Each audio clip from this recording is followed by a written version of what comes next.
primer ministro griego que habrá acuerdo con acreedores después del referendo del domingo. El segundo secretario del Comité Central del Partido Comunista de Cuba y vicepresidente de los Consejos de Estado y de Ministros, José Ramón Machado Ventura, presidió en el municipio de Colón el activo que da continuidad al proceso realizado en el mes de junio en unidades básicas de producción cooperativa, unidades pertenecientes a la agricultura y a empresas azucareras, para analizar problemáticas que inciden en el crecimiento productivo de estas entidades. Para las unidades básicas de producción cooperativas, unidades empresariales de base tanto del Ministerio de la Agricultura como de las empresas azucareras en Matanzas, el segundo semestre del año incrementar sus producciones es necesidad imperiosa para la economía matancera y del país. El análisis de las deficiencias que impiden aumentar los indicadores trascendió en el activo municipal en Colón con representantes de estas entidades, presidido por el segundo secretario del Comité Central del Partido, José Ramón Machado Ventura, quien estuvo acompañado por el secretario general de la Central de Trabajadores de Cuba, Ulises Guilarte de Nacimiento, la secretaria del partido en Matanzas, Teresa Rojas Monzón, y la miembro del Consejo de Estado y presidenta de la Asamblea Provincial del Poder Popular, Tania León Silveira, entre otros dirigentes. La necesidad de aumentar los ingresos con énfasis en los resultados productivos centró el debate. No cumplió la empresa, no produjo lo que tenía que producir, van a ganar menos. Porque si no, no importa, denle lo mismo que a todo el mundo, lo mismo que cumplió, pero que no cumplió, ¿no? Nosotros tenemos que ir diferenciando. En cada unidad, en las asambleas de análisis, trabajadores y cooperativistas coincidieron en la estrategia para recuperar tierras cultivables. Todavía hoy, en la UPC, hay aproximadamente 900.000 hectáreas de tierra ociosa o deficientemente explotada. Otros temas como la disponibilidad técnica de la maquinaria agrícola y la calidad de la ropa, el calzado y las limas demostraron morosidad en las soluciones e incumplimientos de contratos. En el primer activo municipal de UPC y unidades estatales de la agricultura de la provincia de Matanzas, se reflexionó en cuanto a los planteamientos y las soluciones inmediatas. En Colón, Matanzas, Iris Quintero, Sistema Informativo de la Televisión Cubana. Los 5 luchadores antiterroristas cubanos participaron en las últimas horas en un simposio internacional de solidaridad de la Alianza Tripartita de Sudáfrica como conclusión de su visita a ese país. La iniciativa, nacida el pasado año en el Coloquio por la Libertad de los 5 y contra el terrorismo, tuvo el propósito de exigir la liberación de Gerardo Hernández, Ramón Labañino y Antonio Guerrero, que permanecía en esos momentos en cárceles estadounidenses. El sacerdote anglicano Michael Lansley y el público asistente coincidieron en afirmar que su excarcelación fue una victoria de la solidaridad mundial y de la resistencia del pueblo cubano. En el encuentro, cada uno de los héroes cubanos narró anécdotas ligadas al caso y en general de sus vidas. Elizabeth Palmeiro, esposa de Ramón, explicó lo que significó para las familias este tiempo de lejanía, así como la participación en la batalla por el retorno de sus seres queridos. Por su parte, el primer ministro de la provincia de Gauteng, David Macura, expresó que las vivencias de los antiterroristas cubanos le recordaron las propias experiencias de su vida. Medios de prensa precisaron que los 5 llegaron a Sudáfrica el pasado 21 de junio, invitados por el Consejo Nacional Africano a los festejos por los 60 años de la proclamación de la Carta de la Libertad. Jorge Sosa Chacón, Redacción Internacional. Una amplia repercusión tiene aún este jueves en todo el mundo la noticia del restablecimiento de las relaciones diplomáticas entre Cuba y Estados Unidos y el anuncio de la reapertura de embajadas en Washington y La Habana a partir del próximo 20 de julio. El acontecimiento político e histórico que deja atrás 54 años de distanciamiento entre ambos países se refleja hoy en los principales titulares de los medios de comunicación más importantes del mundo. Resaltan las palabras de los presidentes Raúl Castro y Barack Obama y enfatizan en el reclamo de Cuba de que se levante el bloqueo para la normalización definitiva de sus relaciones con Estados Unidos. El secretario general de la ONU, Ban Ki-moon, acogió con beneplácito la decisión la cual calificó de paso importante en el mejoramiento de los vínculos bilaterales. Organizaciones peruanas de solidaridad con Cuba dijeron que Washington subsana un error monumental y el anuncio de las últimas horas representa una victoria neta para la mayor de las Antillas. Perú, Venezuela, Chile, Nicaragua, Argentina, México y Uruguay, entre otros países de América Latina, además de naciones de todos los continentes, también se pronunciaron a favor de la trascendental iniciativa. El argentino Adolfo Pérez Esquivel, Premio Nobel de la Paz, consideró que el conflicto de décadas entre Estados Unidos y Cuba no es un problema de dos países, sino de toda América y de la comunidad mundial. Adán Morel, Redacción Internacional. Mientras que el mundo elogia el anuncio del restablecimiento de las relaciones diplomáticas entre Washington y La Habana, muchos también coinciden en que la normalización de los vínculos bilaterales pasa por la devolución del ilegal territorio ocupado por la base naval de Guantánamo. Sin embargo, la televisora Russia Today informó que en una conferencia de prensa, el secretario norteamericano de Defensa Ashton Carter expresó que su país no tiene planes ni expectativas por el momento de retirarse de ese enclave. Por su parte, Cuba ha reiterado que el proceso hacia la normalización de las relaciones será largo y complejo y, como parte de él, habrá que solucionar un grupo de asuntos derivados de políticas del pasado aún vigentes que afectan al pueblo y a la nación cubana.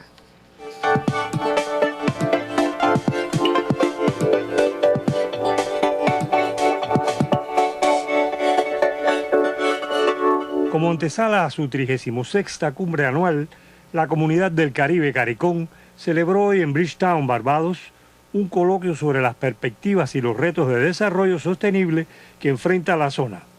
Los gobernantes caribeños presentaron ponencias sobre la situación actual de la región en cuanto a la preparación de recursos humanos y la estabilidad económica.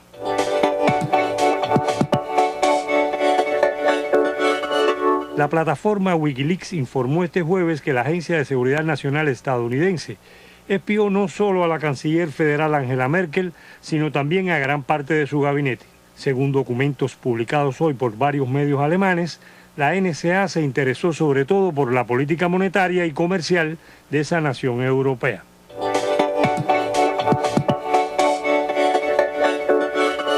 Y Francia y China firmaron hoy nuevos acuerdos de cooperación en el contexto de la visita oficial a París que realiza el primer ministro chino Li Keqiang. Las decenas de documentos suscritos abarcan sectores como aeronáutica, energía nuclear civil, agricultura, finanzas, turismo y educación. Orlando Lancís, Redacción Internacional.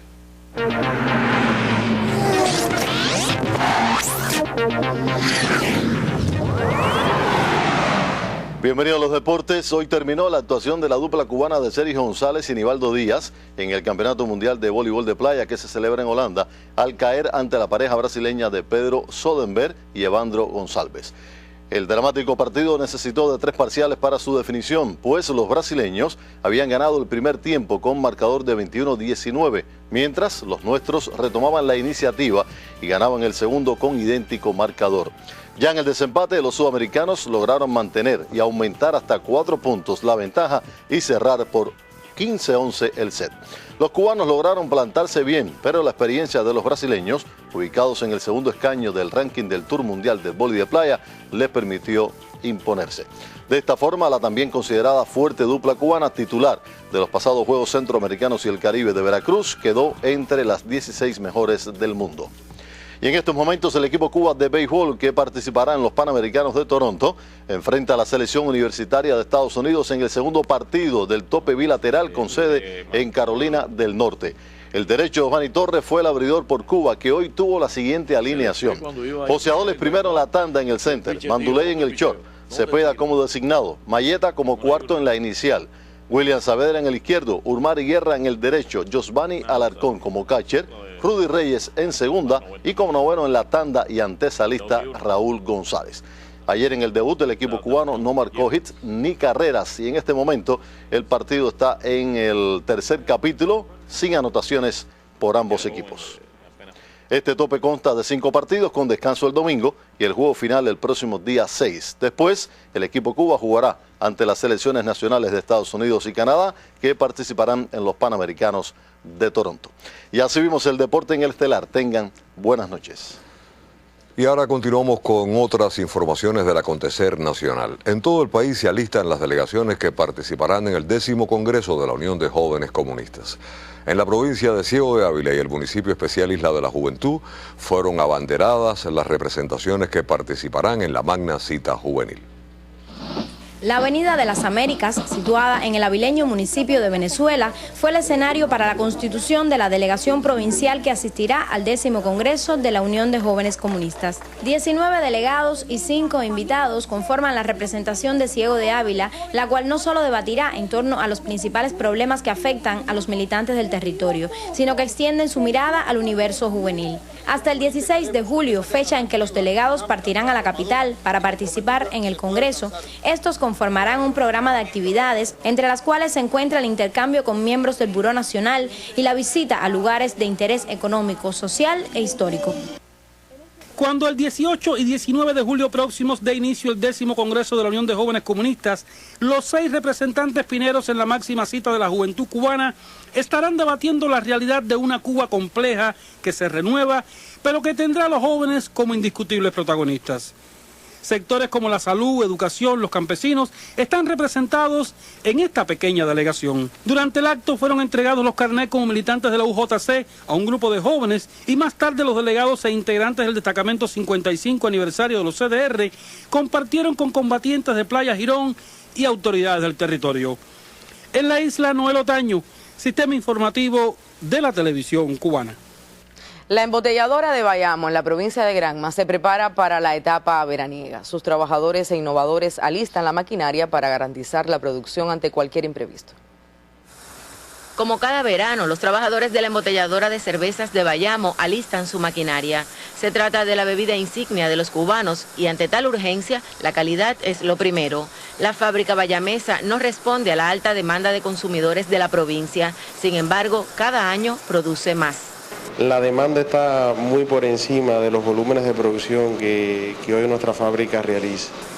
Pero si se fuera a hacer un estudio de mercado como tal, la cantidad de cerveza que nuestra población realmente bebe, teniendo en cuenta los históricos de otros años, en un mes aquí se pueden consumir entre 50.000 a 60.000 cajas de cerveza y nosotros estamos alrededor de las 40.000. Los meses de julio y agosto son de altos volúmenes productivos, no solo por el periodo vacacional, sino por los altos índices de temperatura y las fiestas de carnaval. Estamos promediando diario 1.800 cajas embotelladas, 105 toneles diarios, y el granel que sale los fines de semana para garantizar las actividades que programa el gobierno. Aunque se trata de una antiquísima tecnología, la embotelladora bayamesa, que recibe materia prima de Camagüey y Santiago de Cuba, produce una bebida de calidad lista para ser comercializada en el territorio y fuera de él. Desde Granma, Lisette Márquez, Sistema Informativo de la Televisión Cubana.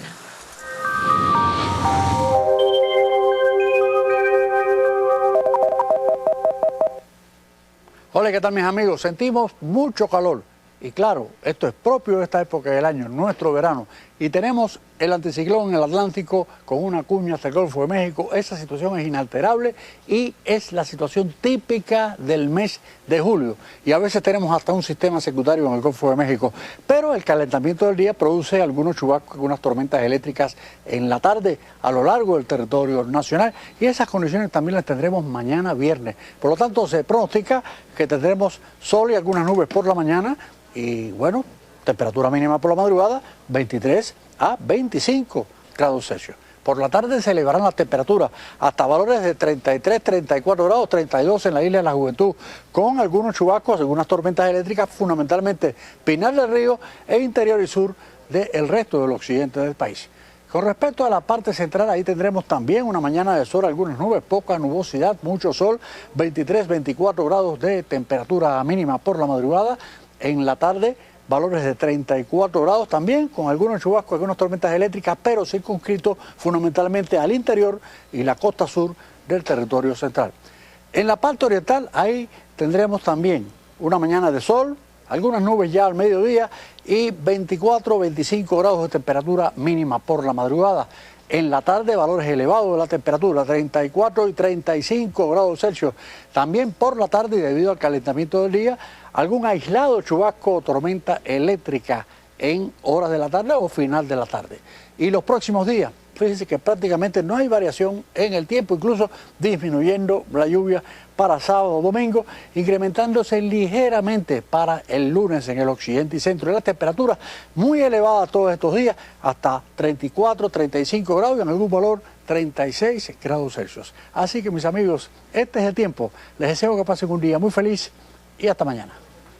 Pasamos a otras informaciones. El primer ministro griego Alexis Tsipras trasladó este jueves un mensaje de calma a la población al asegurar que habrá un acuerdo con los acreedores después del referéndum del próximo domingo. Otros detalles sobre la actualidad griega. Acontecer económico mundial con Marisela Recasens. Muy buenas noches, Marisela. Buenas noches, Añé, Nápoles y a toda la teleaudiencia. En efecto, en una entrevista con la televisora griega Antena, Tsipras dijo con mucha claridad que su país no dejará el euro aunque el no resulte ganador en el referéndum. El premier le aseguró al pueblo griego que en cualquier caso la firme intención de su gobierno es llegar a un acuerdo con sus socios en términos de sostenibilidad. Analistas califican de confusa la posición de la coalición de izquierda gobernante, pero Tsipras ha sido rotundo al argumentar que el no es un paso decisivo para un mejor acuerdo. Y dijo mucho más. Dijo que el no significa ruptura con Europa, sino volver a la Europa de los valores. Significa, insistió, en una fuerte presión para un acuerdo económicamente viable que resuelva la deuda, que repare la economía griega y su sociedad. El primer griego prometió asumir personalmente la responsabilidad de una sociedad justa después del referéndum. Invitó al pueblo a que responda positivamente a la perspectiva de una solución duradera para, según sus propias palabras, abrir una página gloriosa de la democracia. En tanto, para aliviar tensiones, su gobierno adoptó una serie de medidas que van desde la gratuidad del transporte urbano en la capital hasta una moratoria temporal en el pago de diferentes tasas de impuestos. También abrió 1 millar de sucursales bancarias para todo el país, para atender a los pensionistas que acaban de recibir sus retribuciones y no pueden acceder a los cajeros automáticos. Por último, recordemos que esta semana Grecia no pagó la deuda de 1.800 millones de dólares al Fondo Monetario Internacional, institución que publicó hoy que un análisis en el que asegura que Atenas necesita un financiamiento extra de 50.000 millones de euros hasta 2018. A esta hora, con ese bombazo. Así es la mordaza del neoliberalismo. Acontecer económico mundial. Hasta un próximo encuentro. Y el sistema de salud de Belarus se beneficia con el uso de medicamentos cubanos gracias al reconocimiento mutuo del registro de fármacos y los convenios de intercambio entre ambos países. En Minsk ya se aplican varios productos biotecnológicos de la nación caribeña, entre ellos el Everprot P, único en el mundo para la cura de la úlcera del pie diabético.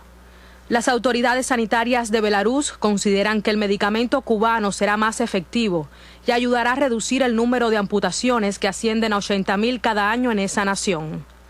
Angiólogos caribeños capacitan a los médicos locales en el uso del biofármaco, que ha beneficiado a más de 170.000 pacientes de todo el mundo. El embajador del país europeo en La Habana, Vladimir Astapenka, expresó que la aspiración de ambos gobiernos es fortalecer el intercambio comercial en el que Cuba funciona como puente con América Latina y el resto del Caribe. Astapenka también anunció el arribo a la mayor de las Antillas de medios de transporte y maquinaria pesada para la industria y la agricultura, con lo cual se dará cumplimiento al acuerdo por la parte bielorrusa. Tamara Rendón, Sistema Informativo de la Televisión Cubana. El sitio que hoy describen los enviados especiales de este noticiero al Brasil ha sido muchas veces reflejado en las telenovelas de la red de televisión Globo. De modo que esta es una nueva versión de Angras de Reis.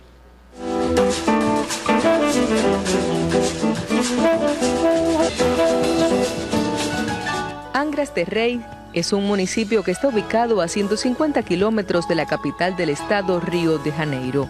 Se trata de 365 islas e islotes con gran actividad turística, pero también portuaria, de energía nuclear y de petróleo. Cada año aumenta la cantidad de personas que le visitan. Solo que la población de la periferia de Angras, la que está lejos de las escenas de la Red Globo, apenas tenía médicos. Mas con buena voluntad, con comprometimiento. Estos médicos no solo están comprometidos con la actividad que realizan todos los días, sino que están siendo muy bien aceptados porque esta población necesita de personas que los cuiden, que los orienten, que los guíen para disminuir las enfermedades e incrementar la calidad de vida de la población. Do povo brasileiro. En caso das crianças, que se llama-se consulta de puericultura, sería bom que vocês asistieran a un consultorio todos los meses. En otra unidad de salud labora uno nuestro, otro brasileño. Una combinación que rompió con las cadenas de pensamiento de este último. Para mí está siendo una experiencia muy boa, assim. Él dice que es primera vez que tiene una experiencia con la medicina cubana, que anteriormente no había tenido esa experiencia, y que haya que la formación nuestra es más humana, que se ve que hay mayor relación entre el médico y el paciente, que no se ve tanto en el médico brasileño aquí en Brasil. Así que él ve eso como una cualidad que tenemos los médicos cubanos, que entablamos una buena relación médico-paciente en el ámbito del trabajo. Muy bom. Faltaría preguntarle ahora a los más humildes habitantes de Angras qué le hace más felices, si ver su lado ostentoso en la pantalla de la televisora Globo o tener un médico que les cure. Desde Brasil, José Tuñón, Rosa María Roque y Milenis Torres, Sistema Informativo de la Televisión Cubana.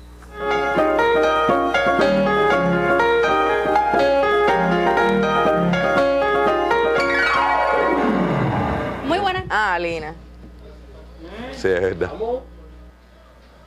De prensa de la edición 14ª del Festival Internacional de Circo en Verano, Circuba 2015. Comienza la temporada veraniega en Cuba y con ella otra edición del Festival Internacional Circuba 2015 a celebrarse del 8 al 13 de julio. Por 14ª ocasión, artistas circenses de todo el mundo compartirán con el público en la recién remodelada Carpa Trompoloco, sede principal del encuentro. Las funciones serán a las 4 de la tarde y las 8:30 de la noche. Circuba contará además con otros escenarios como el Teatro Carlos Marx y el Cabaret Copa Room del Hotel Riviera. En este 2015, por primera vez, los artistas extranjeros participarán en la gira por todo el país. Las funciones llegarán a más de 9 provincias. Las galas de premiación tendrán lugar el día 13 de julio a las 4 de la tarde, mientras que la clausura se realizará en la Sala Deportiva de Nueva Gerona, Isla de la Juventud, en el mes de septiembre. Leti Alvarado y Sailí Pérez Gordillo, Sistema Informativo de la Televisión Cubana. Y otra de las propuestas culturales para este verano es la 16ª edición de la Feria Arte en la Rampa. Las transformaciones anuncian un cambio de rutinas. El Fondo Cubano de Bienes Culturales, la Asociación Hermanos Saiz y diversas instituciones del Ministerio de Cultura organizan la 16ª edición de la Feria Arte en la Rampa. Cerámicas, muebles, orfebrería, calzado, textil, entre otras propuestas artesanales, coincidirán con espectáculos de danza, presentaciones de libros, proyecciones audiovisuales y conciertos. En conferencia de prensa se anunció que la inauguración será el 10 de julio a las 2 de la tarde con la compañía infantil La Colmenita. Ese fin de semana se presentarán también en el Pabellón Cuba Ernesto Blanco y Arnaldo y su Talismán. La Feria de la Cultura Cubana se extenderá hasta el 13 de septiembre para insertarse en la segunda edición del evento Habanarte 2015. Laura Roque, Sistema Informativo de la Televisión Cubana. Con esta información concluyen las culturales. Muy buenas noches.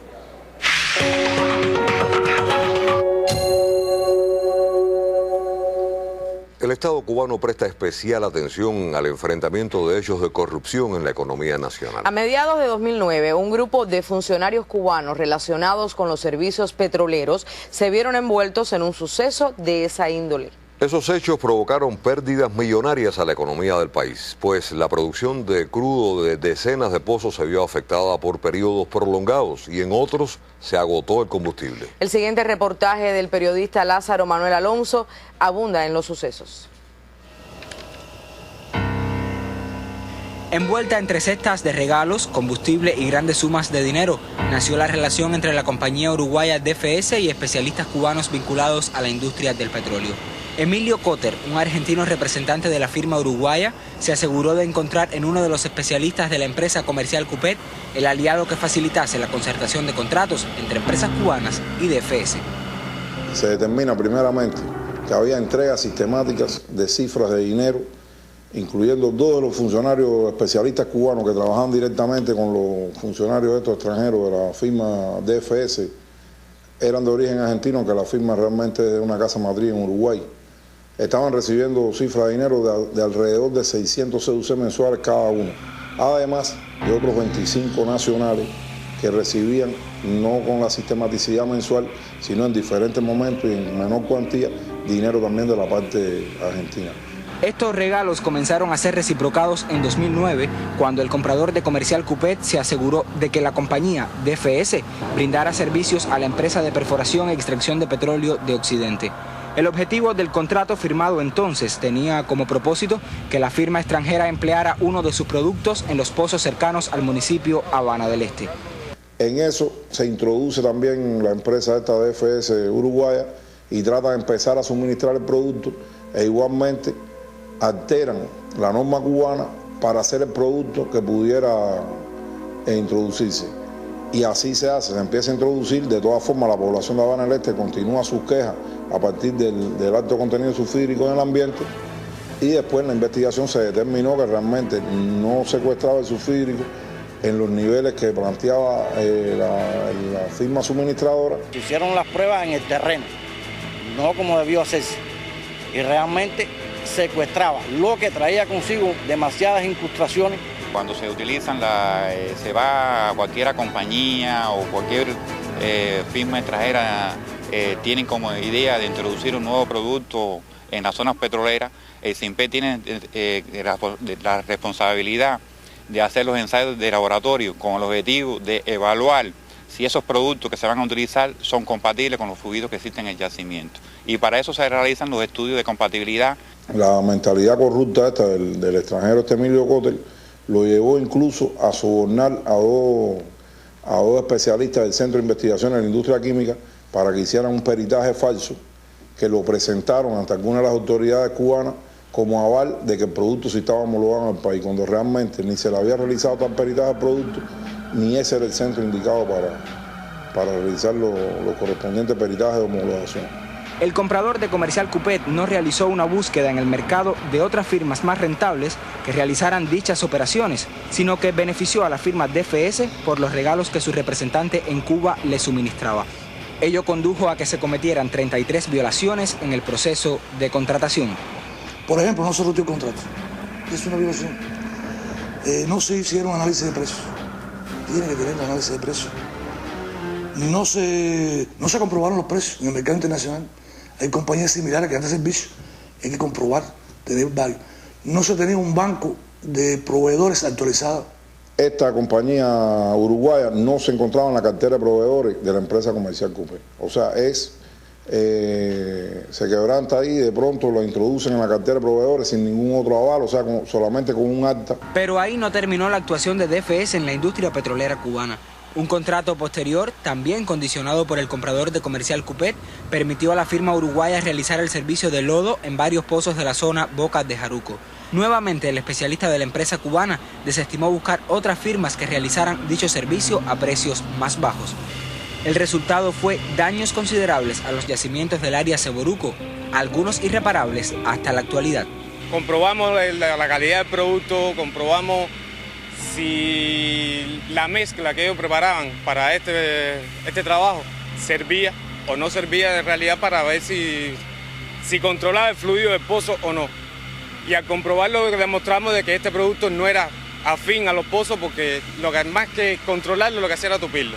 En el tiempo se han ido recuperando algunos, no así en todos los casos, como el Seboruco 5, un pozo que producía alrededor de 60 toneladas día. Se fue incrementando la producción de gas y disminuyendo la producción de petróleo hasta que el pozo dejó de producir petróleo y se convirtió en un pozo de gas solamente. El pozo actualmente no se ha podido recuperar. El director de la empresa de perforación y extracción de petróleo de Occidente fue sancionado penalmente por no controlar las actividades en las zonas productoras. También cumplen condenas el entonces jefe de terminación y reparación de pozos de la referida empresa y el supervisor principal, quienes ocultaron los daños de los productos empleados por DFS a los yacimientos. La firma extranjera entregaba a estos dos últimos acusados entre 100 y 600 CUC mensualmente.